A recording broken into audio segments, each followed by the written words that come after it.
Welcome to Enjoy the Journey podcast, where we interview expert entrepreneurs and thought leaders to help guide you in pursuit of financial freedom. Presented to you by Jackson Milan, the Wealth Mentor, where we help service-based business owners remove cash flow bottlenecks, maximize their profits, and turn business profits into personal wealth. G'day guys, this is Jackson Milan, the Wealth Mentor, and we're here for another episode of the Enjoy the Journey podcast. And I've got a very special guest with me today, Tom Poland from Leadsology. Now, Tom is a phenomenal expert when it comes to marketing, and he's a specialist in webinars. Now, we've done a lot of webinars over the years. We've learned through the School of Hard Knocks. I wish I knew Tom many years ago, because I'm sure my journey would have been a whole lot easier. And I'm sure many of you who are listening or watching can relate. So we're really looking forward to diving into Tom's genius and sharing some of what he has to offer for you guys. So Tom, thanks for joining us, mate. How's things with you? You're very welcome. I'm a box of fluffy ducks. The world is a perfect place. I love that, mate. Fantastic. So, Tom, yeah, not to be mistaken with Tom Holland, Spider-Man. You're the Tom Poland, the Spider-Man of the marketing world. Tell us a little about you and what you do, mate. Look, my thing is marketing with webinars. That's my specialty. It's the thing I do day in, day out, month in, month out, year in, year out. And it's all around generating this. It's all around generating a weekly flow of high quality new client inquiries. And there's a lot of keywords in there. You know, weekly is a great KPI. If you've got new client inquiries coming in every week, you're in pretty good shape. If the high quality, so they've been qualified before you speak with them one-on-one, that's not a bad idea. And they're inbound, so you don't go chasing anyone and worried if you're getting ghosted or if they're opening your emails. The inquiries are coming in. So unpacking that, there's quite a lot to it, but that's what it's all about, generating this flow of high quality new client inquiries pretty much every single week of the year. And that sounds like the dream, mate. So I'm really looking forward to diving into it. So, Tom, how did you get into this world of marketing? What's your origin story? If you want to go way back 40 something years ago, when I had my own consultancy business, this is pre-internet. Yes, I am that bloody old. I quickly discovered that if you start your own business and you can't get new clients, then you're pretty much stuffed. So I went to every seminar, got every book, literally flew around the world, sat at the feet of the great marketing gurus and masters. I'm a pretty good implementer, fairly systems orientated, and really not much changed, unfortunately. Picked up some really good ideas, and everything I've learned, certainly in the foundation level, has come from someone else. So I'm very grateful for that. But basically, I figured that when I was marketing something that was invisible, an idea or advice, it was a different style of marketing, because all the marketers I was speaking to were talking about billboards and radio ads, TV appearances, and so on. I tried all that stuff, and it works really well if you're selling a half-price set of golf clubs or a car or something that's physical, a house. You can advertise that stuff. But when you're marketing services, advice, and even software these days, it's not like you're buying a washing machine or selling a washing machine. You know, it's more like you're proposing marriage, in fact, because you're asking people to enter into a relationship with you. And that was the key difference. So that's my backstory, if you like. Tried all this marketing methods, which marketing gurus were telling me, go and do this, it should work. Send out 20,000 direct mail letters or whatever. So what I hit on was, what did work incredibly well was inviting people to a workshop, get people in the room, strut my stuff for a couple of hours, and really build that eyeball connection, that rapport, the respect, some relatability if I did a good job of my presentation, and reciprocity by giving people really great value, not holding back, telling them as much as they could that would help them on the journey, whatever that journey was. And then at the end of it, simply handing out a feedback form. If you'd like to talk about working together, please tick the box. That was the genesis of what I do today. So, decades and decades ago. Of course, since then, we've got this small thing called the internet, which made a bit of a difference to marketers. It's a godsend for marketers. That's the backstory. I love that, mate. There's so many similarities on my own journey, because I remember going to, similar to you, joining all these masterminds and programs and trying to implement these marketing strategies and just really always falling flat on my face. And it wasn't until I discovered workshops myself, that's where we can provide that trust. We can create that relationship. People get that light bulb moment of going, aha, I finally understand what this Jackson guy or what this Tom guy has to say and how they can help me. How's that evolved, mate, from the pre-internet days of workshops into now webinars? Well, what changed, as I mentioned before, I mean, the oldest, most, and if anyone has any doubts about the efficacy of speaking to groups of people as a marketing medium, you just got to ask yourself how many clients Christ, Buddha, and Muhammad have. Because and all those three guys did was speak to groups of people, mostly small groups. So we've got the oldest, most proven marketing medium in the world, which is speaking to groups of people, and you combine that with the newest marketing medium in the world, which is the internet, and what you got was webinars. So that's how it's evolved. I don't have to leave home. As you know, Jackson and I live here on the white sand of Little Castaways Beach in Queensland, Australia. I've got clients, and I think last count was 27 cities right around the world. We do all our marketing, all our value delivery is done sitting here in my office, sitting on the sand, literally sitting on the sand. I go out the back gate and down some steps, and there's the beach, which is really nice. And that's what webinars have afforded me, is that sort of level of lifestyle, and also the level of reach. I can reach out to someone in the city just down the road, or we can reach out to someone in New York or London simultaneously. It's pretty freaking awesome. So that's where it's evolved to. So once a month I run a webinar. We have a lot of partners supporting that webinar. We do some LinkedIn work as well. Essentially, we fill the seats in that webinar. And I do pretty much the same type of thing I used to do, 40 years ago, is I strap my stuff for 90 minutes, 60 minutes, 90 minutes. And at the end of it, people can make an inquiry. Not complicated. Fantastic. So I'm sure everyone who's listening to this or watching this knows what a webinar is. But just because you know what a webinar is doesn't mean that you can do a webinar well. So let's start with where people stuff this up, Tom. Where does this Okay. often go wrong for business owners? The first thing is that people have to understand the context, and the context is always provided by the objective. So the primary objective is not the impartation of knowledge or skills, it's marketing. So the webinar is a vehicle through which people can identify whether I'm someone that they want to work with, whether I've got something that's going to be a benefit to them, and so on. And as I said, to build those, what I call the 4 levels of psychological allure: the respect for the work that the presenter's doing, the rapport, that connection, that click, the relatability, so that the audience member understands the presenter is going, yep, I know where you're at. I know where you want to get to. This is a good path to get there. And finally, that reciprocity, where we are giving people good value. So first thing is understand this is not a training webinar, it's a marketing webinar. So there's 8 objectives in every marketing webinar, but the first and foremost is the demonstration of your ability as the presenter to deliver on the promise that was in the title. So, for example, leads us to another point. It's not a training webinar. It's not dressed up as a training webinar. It's just a demonstration of how you work with your clients. In my case, come along to this demonstration, see how I work with my clients in 27 cities around the world to generate a weekly flow of high quality inbound new client inquiries you can market with wellness. That's a long title, but the thing with the title, we start with the title. How to do it right, how to do it wrong is to say, I'm a guru on marketing with webinars, come and see how good I am. Or to feature the product or the service that the presenter has to sell. It's just a demonstration of how you work with your clients to get benefit. That's a pretty simple client formula. So if you don't get the title right, then people won't register and they won't attend. So the title is certainly most important than anything else. So the biggest mistake would be stuffing up the title. After that, it's making the darn thing too complicated. People want to impress the audience about the breadth and depth of their knowledge, but the audience don't need to be dazzled by complexity. What they want is something simple they can take away and actually implement. So my take on that is it's around what I call karma marketing, not C, but a K, karma, as in we reap what we sow. So the audience is going to be divided into several categories of people. There's going to be people there who can't afford to work with you. Give them some value.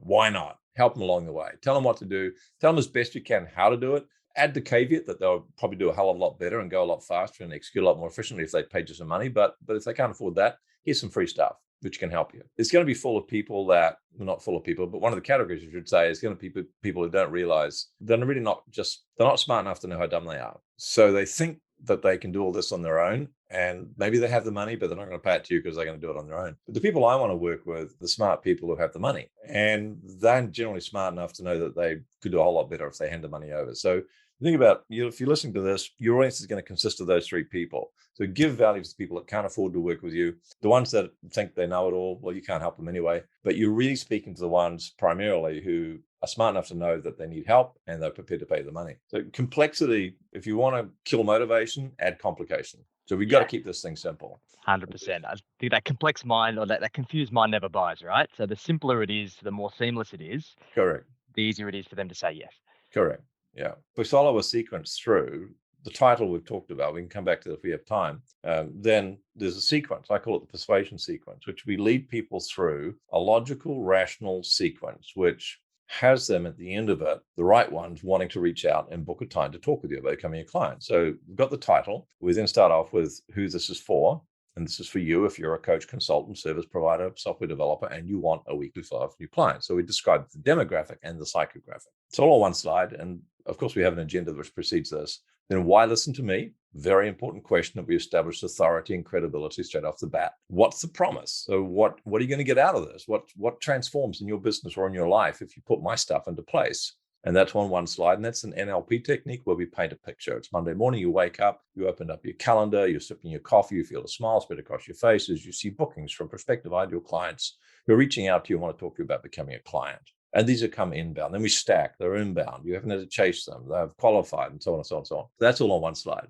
So we've got the title, We've got who this is for, why listen to me, the promise, and then the proof. And here's some client testimonials, or here before and after scenarios. And then we go into the principles that underpins why the model is so effective. And then we do the demonstration of the actual, this is how I work with my clients, and this is how they get the results. And then finally, we come to, if you want to implement, here's how we work with our clients, and here's the call to action, book a consult. And the consult has some filters. And this is really, really important because I got sick of speaking to a lot of people that really just were tire kicking. And truth be told, I was wasting their time because they couldn't afford to work with me, and they were wasting my time, and perhaps inadvertently. So we have filters in place. At the end of the webinar, call to action is go and book a time to have a chat. They go to a page, it's bookachatwithtom.com. And it may not be active, but you can still go, we'll keep it up so people can see what it's looked like. At the bottom of the page, they have to check these boxes. It said, look, I do have the money to work with you. I understand it's cost so much to work with you, and I've got that in my budget. Next checkbox is, if we agreed it's a good idea to work together, I am ready to start,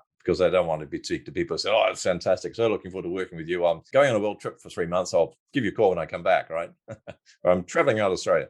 And then, so there's some filters in there so that people that you end up speaking to are actually really well qualified. And this is a game changer, because I think many people approach this from the opposite way, that they just want to get somebody on the phone so they can have a conversation. And they're like, oh, I don't care about those things. They're only going to have the budget when they see my value, or they're only Right. going to be ready to go if I can convince them that it's a good time ready to go. And it's just a much harder way to sell. The way you're doing things is just seamless, because you Well, get on the phone with people who are ready. yeah, what you described is selling, and what I'm describing is marketing. And the difference is that marketing puts an offer in front of people that are already looking for that offer. And so the need to convince them that this is a good idea becomes obsolete. Selling is what you have to do when your marketing sucks. And for everyone out there who feels smug because their marketing is good, you've got to be good at one or the other. Because if your marketing sucks, you better be good at selling. And if your selling sucks, you better be good at marketing.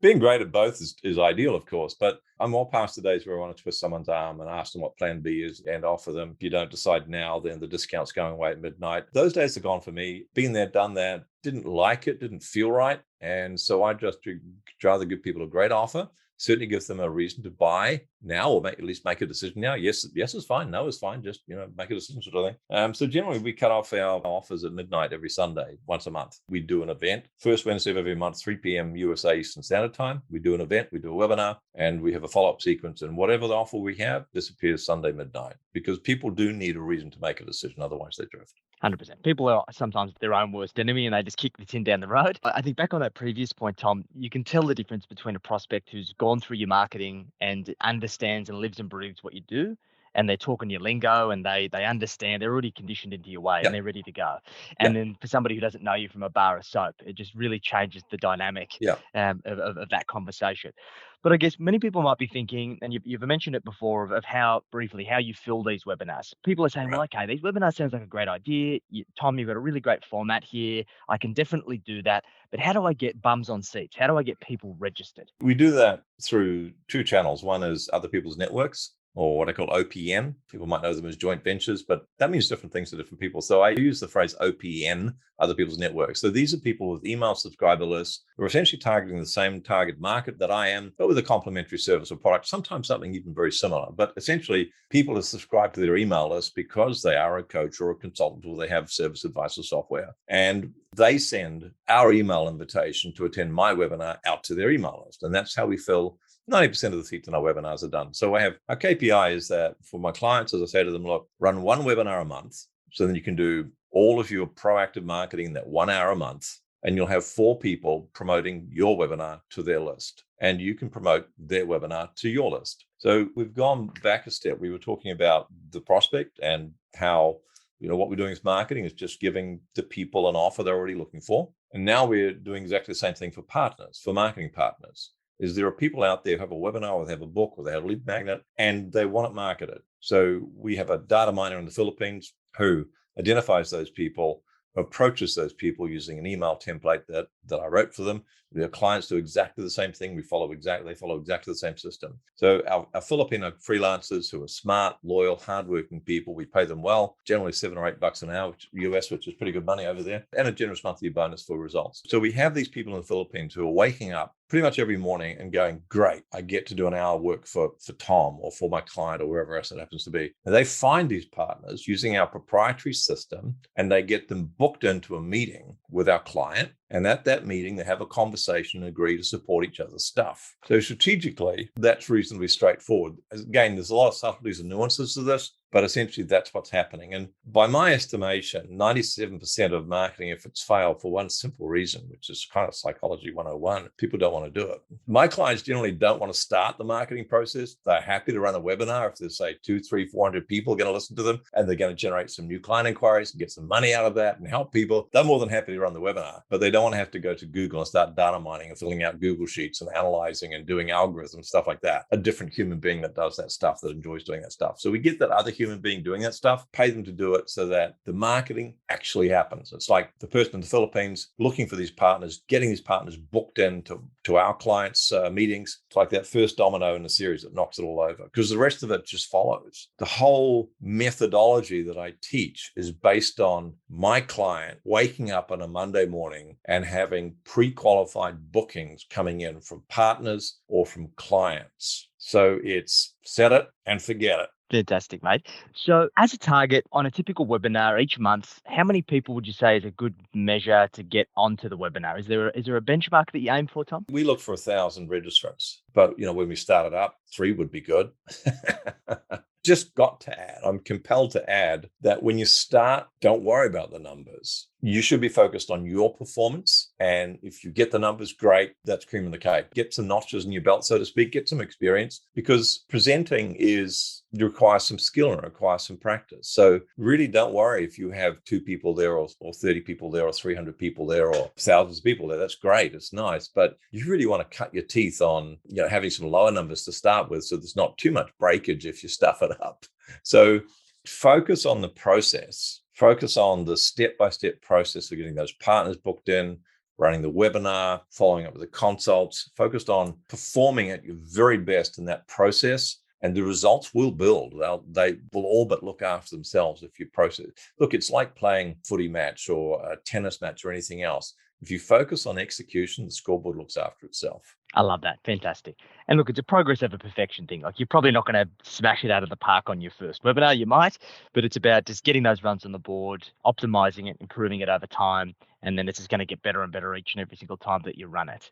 100%. It'll be a bit like it's not a linear process necessarily. There's a few ups and downs and backwards. But yeah, absolutely. The thing is that if you follow the process, the success is inevitable. And it's actually relentless because you're not driving it. My clients, if you like, lay down the train tracks. They build the systems using the proprietary stuff that we give them. They pay for. I shouldn't say we give it to them, but they pay for. And someone else is running the trains down the train tracks. The train tracks are a metaphor for a system which is hard not to follow. It's hard for a train to get off the tracks, right? It's the relentlessness of having a simple system that someone else can initiate, in this case, the Filipino contractor. It's a simple system which is proven effective so that the results are absolutely, success is inevitable. That's what I like about it. And one of our clients commented this morning to one of my colleagues, general manager, and said, what I like about what Tom does is he basically does the same thing. The predictability comes from the relentlessness of the system. She said, I don't even know what I'm doing tomorrow or next week for my marketing. Contrast that with our system. I know who's doing what, when they're doing it, how they're doing it. I know why they're doing it. I know what they're getting paid, and I know what the result will be over any given 90-day period. Now, that level of certainty was something that eluded me for decades. But now we have it. We just stick to it and do it. Amazing. Great. And I guess maybe some of the objections might be for people who are a little bit more experienced in the kind of the service-based world and the marketing world is that every man and his dog is running a webinar these days. So are we ever going to kill the golden goose? What's your view on that, Tom? It comes down to differentiation, doesn't it? I mean, every man and his dog's doing a radio ad, is doing a billboard, is doing a TV appearance, is writing articles, is posting to LinkedIn. If something is successful, it will draw attention. It will draw competitors. Every time a competitor comes in and runs a bad webinar, it makes me look good. We've got to make sure that we build a brand through quality presentations that are valuable to people, that people will talk about. And that's the differentiator. Webinars as such might be passé. I'll guarantee you this, if someone is dying of thirst and the webinar shows them how to quench their thirst, they'll come to it. It's not about the medium ultimately. It's more about the message. It's the message about your magic that you get out to the market. Webinars are just one medium. They happen to be the most effective one, or let me put it like this, not the most effective one, because the most effective one is to put a bunch of bodies in a physical room and do the same presentation. But if you look at the combination of effectiveness and efficiency, webinars win out, because you don't have to book a room. You don't have to fly anywhere, drive anywhere. No one else has to fly anywhere or drive. You don't have to hand out tea, coffee, and orange juice at the start. You don't have to have AV equipment as such. Everything is so much simpler with webinars. Being there in person is more effective. It's a lot more complicated. It's a lot more expensive. And I've personally run, organized, marketed over 500 physical events. So it's not like I'm saying don't do them. I'm saying if you want to do them, absolutely. God almighty, why would you not also at the very least do webinars, if not instead of? Yeah, we made a pivot because mainly for lifestyle reasons that we didn't want to do as many physical in-person events anymore. And that Yeah, was pre-COVID. And luckily we did, because I've got a lot of good friends of mine timing. who were just doing physical in-person events, and their business model was absolutely crushed. And I guess the thing I love about the webinar strategy is that it can work through any time periods, particularly the strange time period that we're in. We actually run 2 webinars once a month, one to cater for North American market, one for the European/Australian market, which so different ends of the day. I just love the American market. We're on this subject. I mean, if you can market your services into the States, you should do that, because over there they wake up every morning wondering where they can spend their money, whereas the Europeans wake up every morning wondering where they can save their money. And the Australians wake up wondering if they should spend their money. In the States, it's not a matter of if, it's a matter of who they're going to spend it with. They're going to spend it. Yeah, I've noticed this ourselves in terms of how we've positioned our webinars, and just the buying behavior is very, very different. The Australians and the Europeans are just a little bit more conservative when it comes to where they spend their money. So I think that's a really interesting point to distinguish. So Tom, if we had to wrap up the top three pieces of advice that you would give somebody who's looking to either get into webinars or really dial in their webinar strategy to achieve that goal of having clients really always book into their diary, having those inbound qualified inquiries coming in, what would be your top three tips? Number one is get help. The secret of success with this and everything else is actually that you don't have to be very smart at it. You just have to be smart enough to know how dumb you are. So the one thing is get some help, whether it's me, whether it's someone else, for God's sake, do that, because it's a specialty and you will need help to do that. I think number two is really work on your title. The title should be benefit rich. It should contain specifics, and it should be different to what your competitors are saying. Visit the website, you'll find that what they say is pretty much the same thing. Case in point, demonstration, how our clients in 27 cities, your specificity straight off the bat there. The specificity increases believability and desirability, and so on and so on. You heard the title before. So work on the title, come up with 3 drafts of that, send those 3 drafts out to people you've worked with in the past, clients, current clients, or potential future clients, but they must fit your ideal client profile, and ask them which one of the 3 would most motivate them to want to know more. That would be tip number 2. Tip number 3 is for the demonstration part of your webinar, where you're going to explain to people how you work with your clients, what the process is. Step 1, only 3 steps, only 3 parts of the model. People will understand 3, but if you get to 5, you'll lose 60% of them. You get to 7, you'll lose 97% of the audience, 97% of the audience, I should say. So that's the whole enemy of motivation is complication thing. So you got to break down how you work with your clients into 3 parts. We talk about audience. You need an audience. This is how you get the audience. Asset, this is the PowerPoint, this is how you present the webinar, and then the call to action. So nice and simple: audience, asset, and action. We've taken what's actually quite a complex process of working with clients, 51 steps. In fact, we've broken them down to 3 big steps. So that's the third tip: is you've got to explain the process of how you get the results with your clients in just 3 steps. Mate, that's super valuable. That's phenomenal. So, Tom, if anybody's listened to this podcast and they resonated with what you've had to say, how are people best to get to contact with you? A couple of opportunities there. One is go to leadgendemo.live and register for our monthly webinar. We have one every single month. So normally, with the exception of one 24-hour period, you can go there and register, put yourself on a waiting list if you can't make next month's. So leadgendemo.live. The other thing is go to Amazon, get the book, Marketing with Webinars. This is the most prescriptive, explicit, step-by-step book I've ever written, and this is the 6th or 7th book. I'm losing count. Bestseller, get lots of great reviews. So it's a real how-to nuts and bolts book. If you want a really good treatment of the subject, it's a real book. It's not just a brochure, what I call a skanky little book as a marketing device. So there's a couple of options for people to go to the next steps. Beautiful. We'll include some links in the show notes. Tom, this has been fantastic. It's really valuable. I'm looking forward to getting you to come in to do a masterclass for our private clients over the next couple of months. I'd love to come and join you in the studio you're in right now, Jackson. Mate, we're going to be up your neck of the woods pretty soon, mate. We're going to be chasing that sunshine to get up to those white beaches, mate. Sunshine So I'm looking forward to Coast. it. It's the place to be. Fantastic. Let me know when you're here. We'll have a coffee. We'll make it happen. Guys, this has been another episode of the Enjoy the Journey podcast. Tom, thanks again, mate. Looking forward to chatting again soon. Thanks, Jackson. Cheers, mate. Thanks, everyone.